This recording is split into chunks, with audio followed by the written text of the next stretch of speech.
ಒಮ್ಮೆಲ್ಲ 2 ಬಾರಿ ನಾನು ಚುನಾವಣೆಯಲ್ಲಿ ಸೋತೆ. ಒಬ್ಬ ಮಹಿಳೆಯಾಗಿ ಚುನಾವಣೆಯಲ್ಲಿ ಸೋತಂತ ಸಂದರ್ಭದಲ್ಲಿ ಮನೆಯಲ್ಲಿ ಕೂತ್ಕೊಳ್ಳದೆ ಪ್ರತಿಯೊಬ್ಬರ ಮನೆ ಬಾಗಿಲಿಗೆ ಹೋಗಿ ಒಂದೇ ಒಂದು ಅವಕಾಶ ಕೊಡಿ, ನೋಡಿ ಯಾವ ರೀತಿ ಅಭಿವೃದ್ಧಿ ಮಾಡ್ತೀನಿ, ನಿಮ್ಮ ಮನೆಯ ಮಗಳಾಗಿ ನಿಮ್ಮ ಮನೆಯ ಮಗನಾಗಿ ನಿಮ್ಮ ಸೇವೆಯನ್ನ ಮಾಡ್ತೀನಿ ಅಂತ ರಾತ್ರಿ ಹಗಲು ನಾನು ಅಲ್ಲಿ ಹೇಳಿದ್ದಕ್ಕೆ ಇವತ್ತು ಮೊದಲನೇ ಬಾರಿ 52,000 ಮತಗಳ ಅಂತರದಿಂದ ಲೀಡ್ನಿಂದ ಗೆದ್ದೆ. 2ನೇ ಬಾರಿ 62,000 ಮತಗಳ ಅಂತರದಿಂದ. ನಾನು ಅದನ್ನ ಯಾವತ್ತಿದ್ರೂ ನಮ್ಮ ಉಡುಪಿಯ 5 ಜನರಿಗೆ ಒಂದು ಉದಾಹರಣೆಯನ್ನ ಕೊಡ್ತಾ ಇರ್ತೀನಿ. ಅದರಲ್ಲಿ ಮೊದಲನೇದಾಗಿ ನನಗೆ ಬಹಳಷ್ಟು ಹೃದಯಕ್ಕೆ ಹತ್ರ ಅಂತಂದ್ರೆ ಉದಯ್ ಕುಮಾರ್ ಅವರ ಈ ಒಂದು ಕೆಲಸಗಳು, ಕಾರ್ಯಗಳು. ಬೆಂಗಳೂರಿಗೆ ಬಂದಾಗ್ಲೂ ಕೂಡ ಅವರಿಗೆ ಸಿಕ್ಕಂತ ಒಂದು ಅವಕಾಶದಲ್ಲಿ ಬೆಂಗಳೂರಿಗೆ ಪ್ರತಿ ಸಾರಿ ಬಂದಾಗ ಅಕ್ಕ ಎಲ್ಲಿದ್ದೀರಾ, ನನ್ನ ಕ್ಷೇತ್ರದಲ್ಲಿ ಒಂದು 4 ಲೆಟರ್ ಹಿಡ್ಕೊಂಡು ಬಂದೇ ಬರ್ತಾರೆ. ಹಗಲಿರಲು ಕೂಡ ಈ ಕ್ಷೇತ್ರದ ಅಭಿವೃದ್ಧಿಗೆ, ಈ ಕ್ಷೇತ್ರದ ಜನರ ಚಿಂತನೆಯನ್ನ ಅವ್ರು ಮಾಡ್ತಾ ಇರ್ತಾರೆ. ಬಂಧುಗಳೇ, ಜನಪ್ರತಿನಿಧಿಗಳು ಯಾಕೆ ಬೇಕು ನಮ್ಗೆ? ನಾವು ನಿಮ್ ಮನೆ ನಡೆಸೋದಿಲ್ಲ, ನಿಮ್ಮ ಮನೆಯನ್ನ ನೀವೇ ದುಡಿಬೇಕು, ನಿಮ್ಮ ಮನೆಯನ್ನ ನೀವೇ ನಡೆಸಬೇಕು. ಆದ್ರೆ ಜನಪ್ರತಿನಿಧಿಗಳು ಯಾಕೆ ಬೇಕಾಗ್ತಾರೆ ಅಂತಂದ್ರೆ ಒಂದು ಧೈರ್ಯ, ಒಂದು ಅಭಿಮಾನ.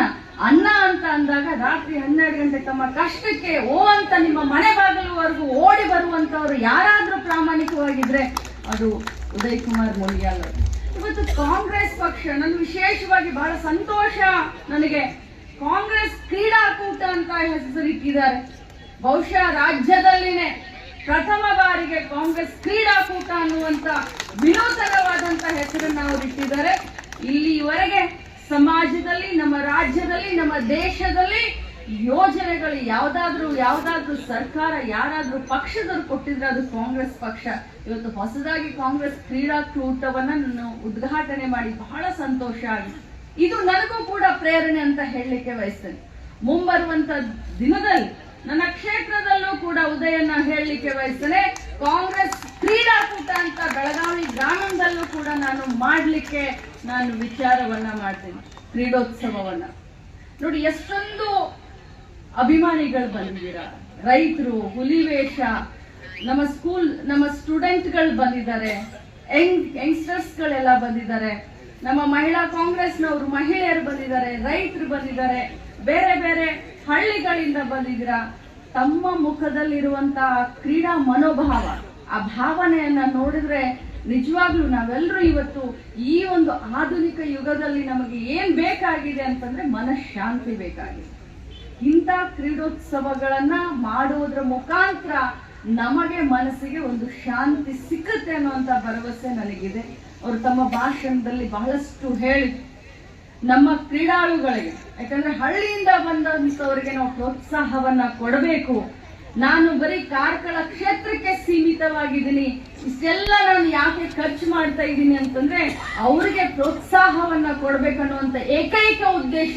ಇಲೆಕ್ಷನ್ ಇನ್ನು 2.5 ವರ್ಷ ಇದೆ ಬಂಧುಗಳ, ಅರ್ಥ ಮಾಡ್ಕೊಳ್ಳಿ. ನಿಸ್ವಾರ್ಥತೆಯಿಂದ ಈ ಕಾರ್ಯಕ್ರಮವನ್ನ ಇವತ್ತು ಉದಯ್ ಕುಮಾರ್ ಮೊಲಿಯಾಲ್ ಅವರು ಆಯೋಜನೆ ಮಾಡಿದ್ದಾರೆ. ಇಲೆಕ್ಷನ್ 2.5 ವರ್ಷ, ಅವ್ರ ಮನಸ್ಸಿನಲ್ಲಿ ಸ್ವಾರ್ಥ ಇಲ್ಲ, ಆದ್ರೆ ಒಮ್ಮೆ ಅವಕಾಶ ಕೊಡಿ ಅಂತ ವಿನಂತಿಯನ್ನ ಮಾಡ್ಕೊಂಡಿದ್ದಾರೆ. ಬಂಧುಗಳೇ, ತಾವೆಲ್ಲರೂ ಕೂಡ ವಿಚಾರ ಮಾಡಬೇಕು. ಮನುಷ್ಯನ ಕೈಯಲ್ಲಿ ಅಧಿಕಾರ ಬಂದಂತ ಸಂದರ್ಭದಲ್ಲಿ ಅವನು ಯಾವ ರೀತಿ ಪ್ರಾಮಾಣಿಕತೆಯಿಂದ ಕೆಲಸ ಮಾಡ್ತಾನೆ ಅನ್ನೋದನ್ನ ತಾವು ನೋಡ್ಬೇಕಾಗತ್ತೆ.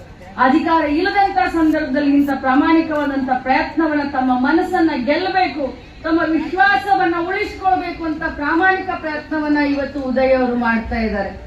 ಅವ್ರು ಬಿದ್ದಾಗ್ಲಿಂದನೂ ಒಂದು ಕ್ರೀಡಾ ಮನೋಭಾವನ ಒಬ್ಬ ಮನುಷ್ಯ ಇರೋದ್ರಿಂದಾನೆ ಇಷ್ಟೊಂದು ನಕ್ಕೊಂಡು ಹಸನ್ಮುಖಿಯಾಗಿ ತನ್ನ ನೋವನ್ನ ಒಂದು ಕಡೆ ಇಟ್ಟು ಕ್ಷೇತ್ರದ ಜನರ ನಗುವಿನ ಜೊತೆ ಬೆರೀಲಿಕ್ಕೆ ಪ್ರಯತ್ನ ಮಾಡ್ತಾ ಇದ್ದಾರೆ.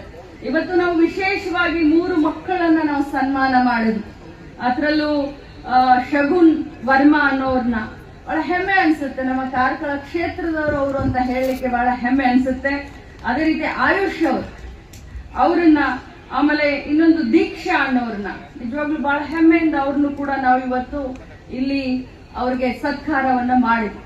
ಹೆಬ್ರಿ ತಾಲೂಕಿನಲ್ಲಿ ಒಂದು ವಿಶೇಷವಾದಂತ ನಮಗೆ ಒಂದು ಗ್ರೌಂಡ್ ಅನ್ನ ಮಾಡಿಸ್ಕೊಡಿ ಅಂತ ನನಗೆ ಹೇಳಿದ್ದಾರೆ.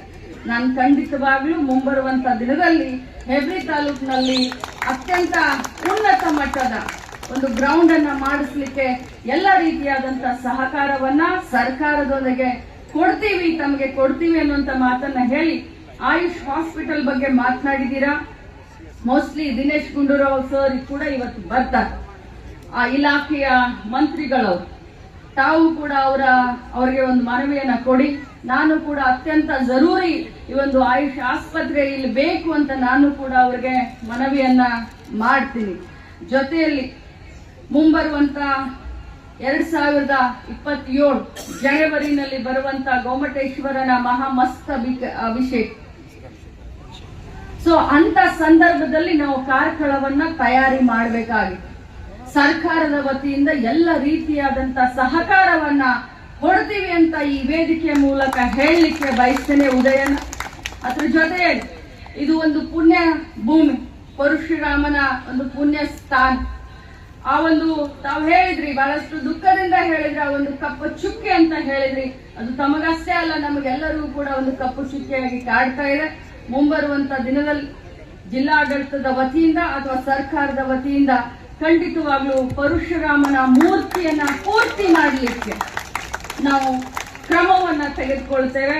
ಆದಷ್ಟು ಬೇಗ ತಮ್ಮನ್ನೆಲ್ಲರನ್ನೂ ಕರ್ಕೊಂಡು ಹೋಗಿ ಆ ಒಂದು ಪವಿತ್ರವಾದಂತ ಸ್ಥಳದಲ್ಲಿ ಒಂದು ಉತ್ತಮವಾದಂತ ಗುಣಮಟ್ಟದ ಮೂರ್ತಿಯನ್ನ ಪ್ರತಿಷ್ಠಾನ ಮಾಡುವುದರೊಂದಿಗೆ ಕಾರ್ಕಳಕ್ಕೆ ಒಂದು ಹೆಮ್ಮೆ ಗೌರವವನ್ನ ತಂದು ಕೊಡ್ಲಿಕ್ಕೆ ನಾವು ಪ್ರಯತ್ನ ಮಾಡ್ತೀವಿ, ನಾವು ಸನ್ನದ್ಧರಾಗ್ತೀವಿ ಅಂತ ಈ ಮೂಲಕ ಹೇಳ್ತಾ ತಮಗೆ, ತಮ್ಮ ಭವಿಷ್ಯಕ್ಕೆ ಮತ್ತು ಈ ಒಂದು ಕ್ರೀಡಾಕೂಟದಲ್ಲಿ ಪಾಲ್ಗೊಳ್ತಾ ಇರುವಂತ ಎಲ್ಲ ಮಕ್ಕಳಿಗೆ ಎಲ್ಲರಿಗೂ, ಯಾಕಂದ್ರೆ 6 ವಿಭಾಗಗಳಿದಾವೆ ಅಂತ ಹೇಳ್ತಾ ಇತ್ತು ಅನೌನ್ಸ್ ಮಾಡುವಂತ ಸಂದರ್ಭದಲ್ಲಿ, ಬೇರೆ ಬೇರೆ ವಿಭಾಗದಲ್ಲಿ ಬೇರೆ ಬೇರೆಯವರು ಕೂಡ ಪಾಲ್ಗೊಳ್ತಾರೆ ಅಂತ ಹೇಳಿದ್ರು. ನಿಮ್ಮೆಲ್ಲರಿಗೂ ಕೂಡ ನಾನು ಶುಭಾಶಯಗಳನ್ನ ತಿಳಿಸ್ಲಿಕ್ಕೆ ಬಯಸ್ತೇನೆ.